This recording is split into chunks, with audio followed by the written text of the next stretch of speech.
Goldman Sachs just dropped 2 forecasts that have investors talking. And whether you're team stocks or team gold, there's something in here that might make you rethink your whole playbook.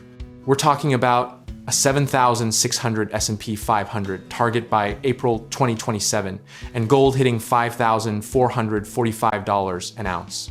And those aren't small numbers to just scroll past. Let's set the stage here, because the why behind these projections matters more than the numbers themselves. Goldman isn't just throwing darts at a board, they're reading a macro environment where artificial intelligence is reshaping corporate earnings, geopolitical stress keeps ratcheting higher, and the dollar's credibility gets questioned a little more every quarter. Now here's where it gets interesting, because gold was supposed to be the boring, reliable hedge that quietly did its job while stocks got all the glory. But in 2026, gold dropped 19%, while the S&P 500 only fell 9%, which is the kind of plot twist that makes your financial advisor spill their coffee. Think about that for a second. The so-called safe haven asset face-planted harder than the risk asset it was supposed to protect you from. The explanation is actually pretty simple. Gold had already doubled in the prior run-up, and when enough people are sitting on massive gains, profit-taking isn't a question of if, it's a question of when. So does that mean gold is broken, or that the thesis is dead? Absolutely not. And here's the metaphor that might stick with you. Gold is like a pressure valve on a boiler. It doesn't do much when everything's running smoothly, but you really want it there when things start hissing. UBS and JP. Morgan are actually even more bullish than Goldman, projecting gold somewhere between $6,200 and $6,300 an ounce, which tells you the smart money hasn't abandoned the metal, they just know it moves in cycles. The pattern here is almost frustratingly predictable once you've seen a few cycles and asset surges. Latecomers pile in, the early winners take profits, and the asset corrects sharply before the next leg up. Every single time it feels different.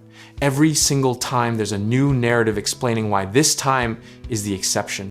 And every single time the cycle completes itself anyway. Here's a misconception we need to address head on, because a lot of people think buying gold means you're betting against America, or stockpiling canned goods in a bunker.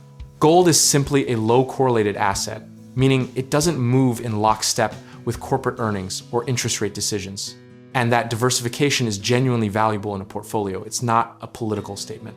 On the other side of this trade, the S&P 500 has a secret weapon that gold will never have, and that's compounding earnings growth powered by companies like Nvidia, Microsoft, and Apple that are positioned right at the center of the AI revolution.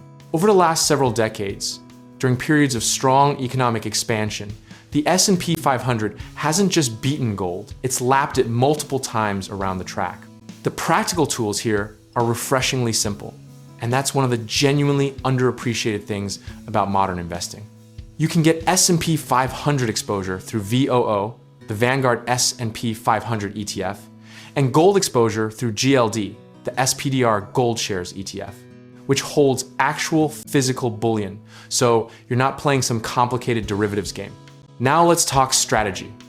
Because knowing what Goldman projects means nothing if you don't have a plan for actually acting on it without letting your emotions hijack the execution.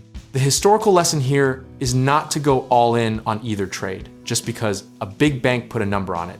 It's to size your positions based on your time horizon and let the discipline of your process do the heavy lifting that conviction alone never can. If you're a long-term investor, the evidence strongly favors a larger allocation to S&P 500 index funds simply because sustained economic growth rewards equity ownership in ways that gold physically cannot replicate. A smaller satellite position in GLD, maybe 10 to 15%, gives you the diversification hedge without turning your portfolio into a geopolitical anxiety bet. The irony we're savoring here is that the asset everyone thought was risky, the stock market held up better in 2026 than the asset everyone bought for protection.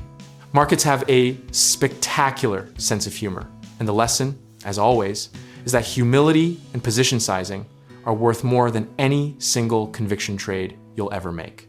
Zoom out even further, and this whole story is really just the latest chapter in the oldest financial cycle ever written. Fear and greed, risk on and risk off, paper and gold, repeating on a loop with slightly different costumes each time.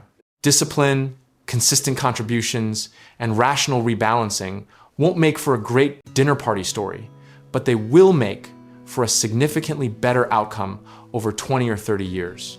Whatever Goldman's targets end up being in hindsight, whether they nail it, miss high, or miss low, the investors who win won't be the ones who predicted correctly. They'll be the ones who stayed invested, sized appropriately, and didn't panic when the pressure valve did its pressure valve thing. Comfort with uncertainty isn't a weakness in this game, it's genuinely the edge.